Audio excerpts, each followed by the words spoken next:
I wish I could say I was shocked. I wish I could say that when I saw what they gave my daughter, my blood ran cold, or that time slowed down like in those dramatic movie moments. But the truth? It felt like something I'd been waiting for. Not in a hopeful way, in a dread-heavy, of course it's coming, kind of way. The party was held at my brother Mason's house, which is basically a Pinterest board come to life. Giant balloon arches in perfectly coordinated colors. A dessert table that looked like it had its own PR manager. Matching t-shirts for the birthday twins that said "Born to Sparkle." Kids running around with hand-stitched party bags clutched like treasure. My daughter Lily clutched mine. She's 7. She wore the sparkly headband she picked out herself that morning, the one she said made her feel like a galaxy. She was nervous before we arrived. She always is with big crowds, but she practiced saying happy birthday in the car twice. She even made 2 little cards herself, one for each cousin, drew little stars on them, signed them with love. I was proud of her just for showing up. My husband Owen and I stayed near the food table, exchanging polite small talk with people we barely knew. I tried to ignore how Mason barely acknowledged us, how my mom gave me that brittle smile that said, "Don't start anything," how my father nodded once and went back to carving ham like it required surgical focus. Then they handed out the gift bags. Each one had the child's name in glitter letters. Stuffed animals, bubble wands, personalized water bottles, a tiny keychain with the first initial. One by one, the kids beamed and tore through them like it was Christmas morning. Then they handed one to Lily. A plain white paper bag. No glitter. No name. Just a single sticky note slapped crooked across the front in Mason's handwriting. "Better luck next time." Lily blinked at it like maybe she was reading it wrong, like maybe there was something inside that would explain the joke. She reached in, a broken crayon, a used eraser, a wrapped peppermint that looked like it had been rattling around in someone's purse. That was it. I saw her throat tighten. She glanced at me. I felt her small fingers inch toward mine, like she was bracing for something, like maybe she thought she had done something wrong. And then came the laughter from the adults. Mason laughed first, that high, sharp laugh he does when he wants everyone to know he's in charge of the joke. "She's been acting up lately," he said, waving it off like it was cute. Interrupting, talking back, crying over tiny things. "This is just a little wake-up call." My mother chuckled. "Honestly, it's good for her. You coddle her too much." Even my dad grunted some half-laugh, like it was all just awkward but harmless. The other kids laughed too. They didn't know why. Kids never really do. But they followed the lead. Lily smiled that tight, trembling smile that kids do when they're trying not to cry. Owen looked at me, not with shock, with something quieter, steadier. He crouched beside her, took the bag gently from her hands and said, "You don't need this. Let's go get some real cake." We stood up. I didn't say a word. Neither did he. We took our hands and walked out of that house like we were walking out of a burning building. No one tried to stop us. No one called after us. Not even Mason. At home, Lily sat on the couch and stared at the glitter stars on her birthday cards, like they might rearrange themselves into a reason. She asked, "Was it because I didn't say thank you fast enough?" I said, "No, sweetheart. It was because some people forget how to be kind." She nodded, pressed the cards to her chest like they might guard her heart. She fell asleep on the couch, curled up under the soft throw blanket her dad gave her last Christmas, the one that says, "You are safe, you are strong, you are loved." I sat in the kitchen while Owen made tea. Neither of us said much. We didn't have to. This wasn't new, just final. After a while he said, "I paused the payments, the rent, the grocery card, the electric fund, all of it." I nodded. I opened the drawer where we kept the important stuff, pulled out the folder I'd been adding to quietly over the years. Text messages, photos. A printout of the email where Mason asked if I could take care of his kids for a week so he could go on a much-needed solo reset trip. The Venmo receipts. The one where I covered our parents' property tax and they said, "We'll pay you back after the cruise." The folder was thick. I added one last thing. The sticky note. Better luck next time. I slipped it into a clear sleeve, right on top. Owen watched me, didn't say a word, but when I looked at him, he nodded. Not like someone giving permission, like someone saying, finally. Tomorrow morning, I'd drop something off, quietly. No message, no confrontation, just truth. They wanted to teach my daughter a lesson? Fine. They were about to learn one too. It didn't start with Lily. That's the part that really hurts. She should have been safe, protected, loved by her entire family, not just the one she was born into. But it did start long before her. It started with me. Growing up in my house meant learning how to perform, how to twist yourself into whatever version of a child got the least amount of criticism that day. It meant reading the room before you even learned to read a book. It meant silence was safer than honesty, and pretending to be happy was easier than explaining why you weren't. Mason was always the favorite. That was never said out loud, not directly, but it didn't have to be. It was in the tone of voice my parents used when they spoke to him, in the way they lit up at his stories, even when they were dull, in the way my accomplishments were acknowledged with a distracted, "That's good," while Mason's most minor wins were met with celebration, cake, and 50 family group texts. I remember once, in 3rd grade, I came home clutching a certificate for perfect attendance. I had fought through colds and stomach aches just to earn that paper. I handed it to my mother with pride, and she barely glanced at it before saying, "Mason got Student of the Month. You know that's a much bigger deal." When I brought home a B+ in math, a subject I had struggled with for months, my dad said, "Your brother never brought home less than an A." When I got the lead in the school play, they didn't come. Mason had a volleyball game, a practice game, not even a tournament. But it was important to him, so they said they'd try to make the next one. They never did. That night, while Lily slept on the couch, I couldn't help but see myself in her. The same tentative smile, the same desperate need for approval.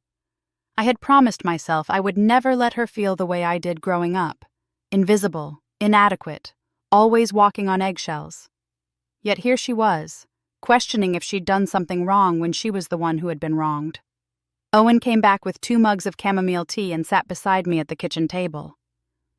"What are you thinking?" he asked, his voice soft in the quiet kitchen. "I'm thinking it ends now," I said. "All of it. The money, the favors, the pretending." He nodded. "I've been waiting for you to say that for a long time." We didn't sleep much that night. Lily eventually drifted off, her fingers still curled around the birthday cards she'd made for her cousins. I stayed up on the couch, watching the cursor blink on my screen like it was daring me to finish what I'd started. At 4:07 a.m., I emailed the landlord, the one who manages the duplex Mason lives in. I explained that I would no longer be paying the monthly supplement we'd agreed to. That arrangement was unofficial, but the landlord knew my name, knew the rent always came from our account.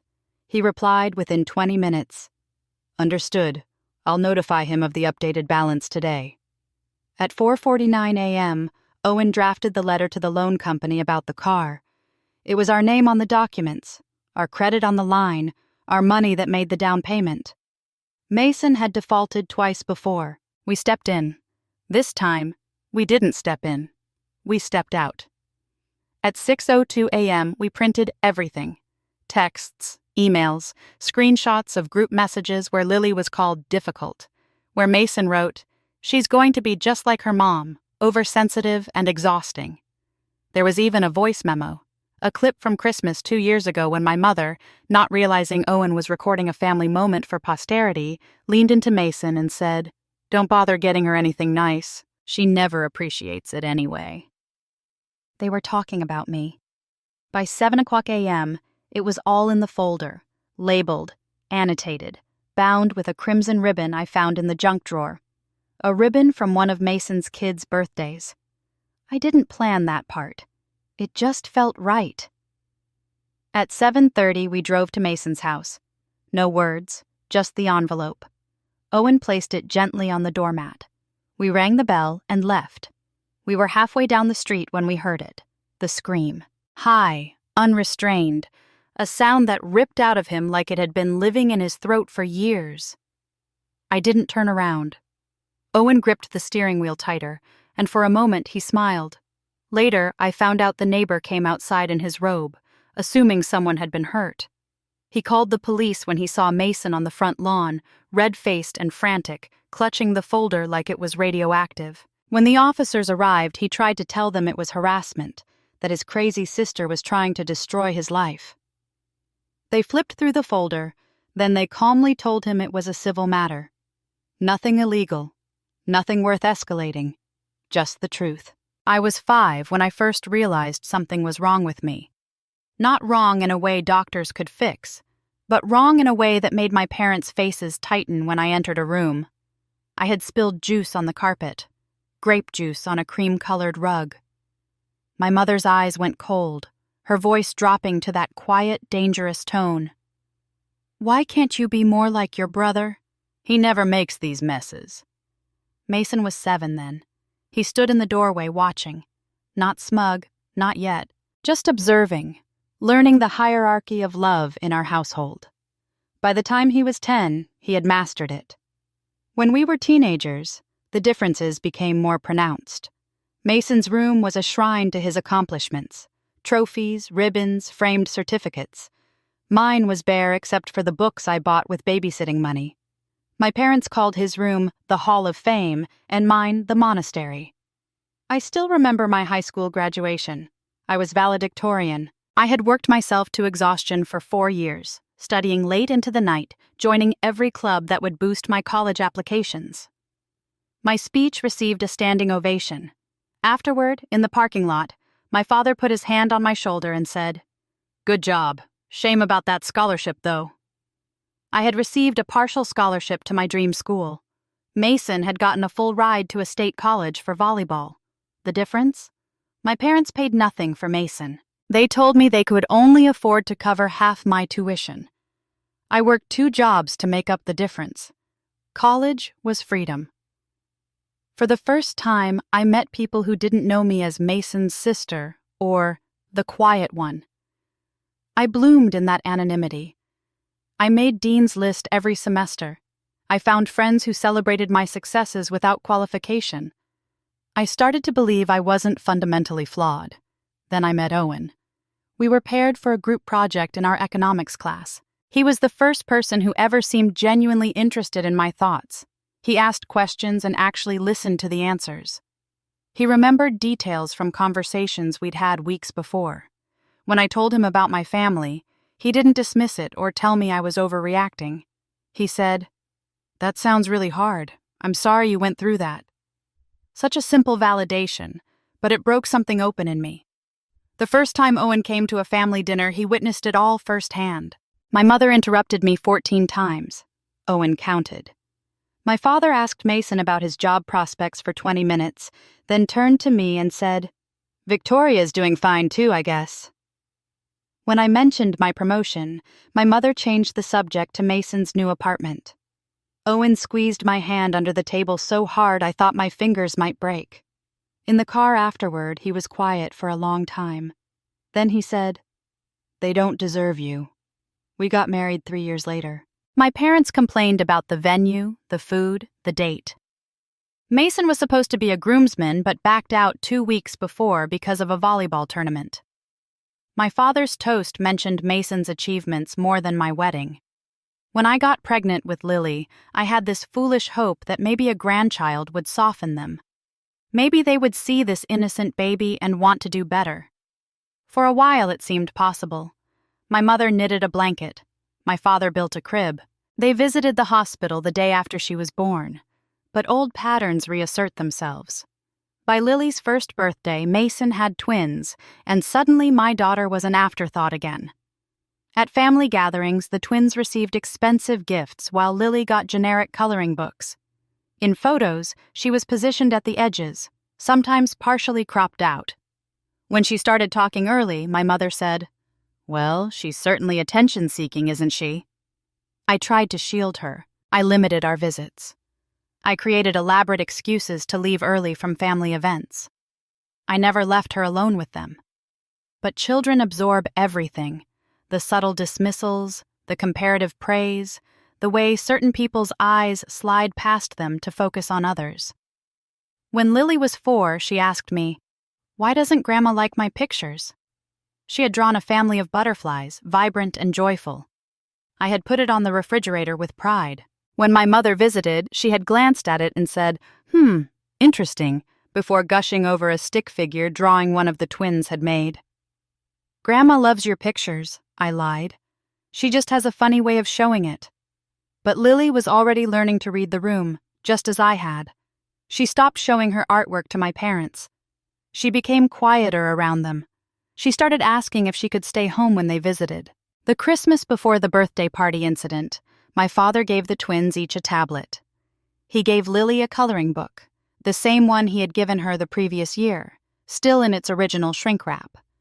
When she pointed this out, he said, "Well, you didn't seem to appreciate it the first time."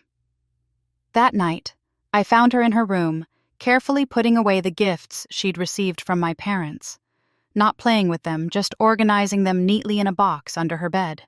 "What are you doing, sweetheart?" I asked. "Saving them," she said, "for when I'm better." That was the moment I should have cut them off. That was the moment I should have protected her completely. Instead, I tried one more time. I invited them to dinner. I asked them directly to treat Lily with more kindness. My mother said I was being dramatic. My father said children need to learn that life isn't fair. Mason texted later to say I had ruined the evening with my victim complex. So when I saw that sticky note at the birthday party, "Better luck next time," it wasn't surprising. It was the culmination of a pattern established long before Lily was born. It was the same message I had received my entire life. You are not enough. You do not deserve the same love. Try harder, be different, want less. But this time, the message wasn't for me, it was for my daughter. And that made all the difference. The fallout was swift and nuclear. Within hours of leaving that folder, my phone exploded with notifications. First came Mason's texts, all caps, no punctuation, pure rage. "How dare you? Who do you think you are? You've always been jealous." Then my mother, "Call me immediately. This is unacceptable behavior." My father, true to form, said nothing directly to me, but apparently told my aunt I was unhinged and vindictive. I didn't respond to any of them. For the first time in my life, their anger felt distant, like thunder from a storm that couldn't reach me anymore. 3 days after the folder delivery, my mother showed up at our house unannounced. I was in the garden with Lily, teaching her how to tell when the tomatoes were ripe. Owen saw her car pull up and quietly took Lily inside for a snack. He knew without asking that I needed to handle this alone. My mother stood on our front lawn, designer purse clutched like armor against her chest. She looked smaller somehow, older than I remembered. "You've gone too far this time," she said, her voice trembling with what she probably thought was righteous indignation. "Mason could lose his house because of you. His car. Do you have any idea what you've done?" I wiped my hands on my gardening apron. "I stopped paying for his life, that's all." "He has children! Twins! What about them?" "What about Lily?" I asked, my voice steady. "What about my child?" She waved her hand dismissively. "It was a joke, Victoria. A harmless joke. You're making a mountain out of a molehill." "It wasn't harmless to Lily. Children need to toughen up. The world isn't going to coddle her. Her family should." My mother's face hardened. "We raised you the same way, and you turned out fine." I laughed then, a genuine laugh that seemed to startle both of us. Did I? Did I turn out fine? Is that why I spent years in therapy? Why I had panic attacks before family gatherings? Why I felt like I had to pay for my brother's life to earn a scrap of your approval? That's ridiculous. We never asked you to pay for anything. You didn't have to ask. You just had to look disappointed enough, worried enough about Mason, and I would offer. Every time. She shifted her weight, uncomfortable with the truth laid bare. He's had a difficult time. His business hasn't taken off yet. It's been 8 years, Mom. His business is a fantasy he uses to avoid getting a real job. And I've been bankrolling that fantasy because I thought if I helped him enough, if I was generous enough, maybe you'd finally see me. This isn't about you. No, I said quietly. It never has been. She took a step toward me, lowering her voice as if sharing a confidence. Look, we can fix this. You can reinstate the payments, and we'll forget this little episode.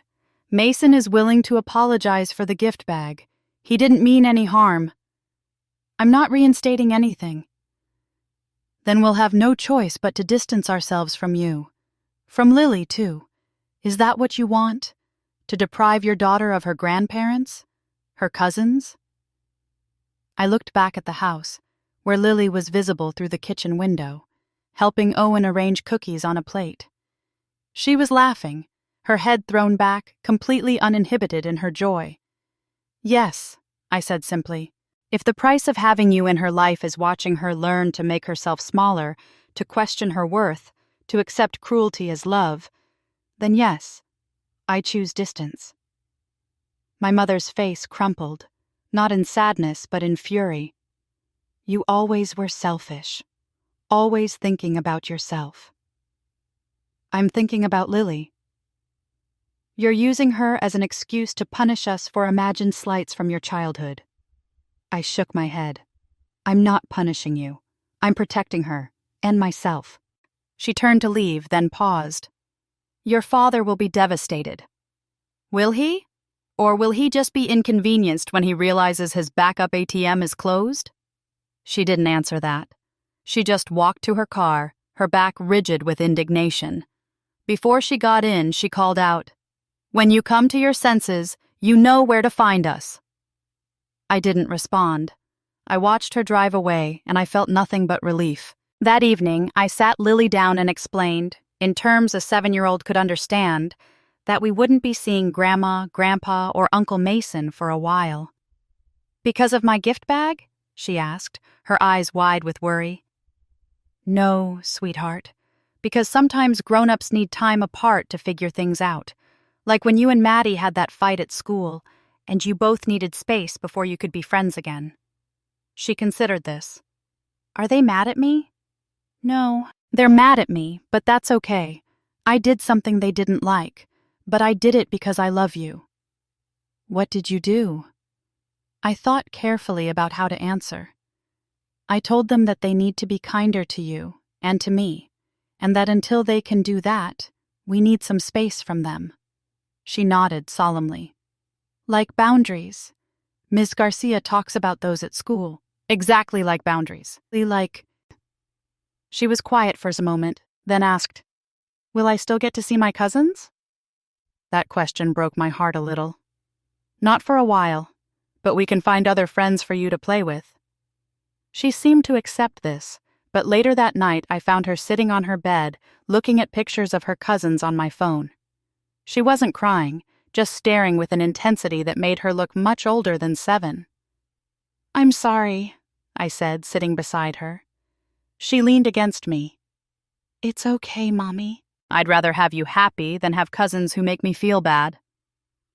Out of the mouths of babes. The next few weeks were surprisingly peaceful. No more dreaded family dinners to prepare for, no more anxious Sundays spent recovering from them. Lily seemed lighter, too, more confident in her own skin.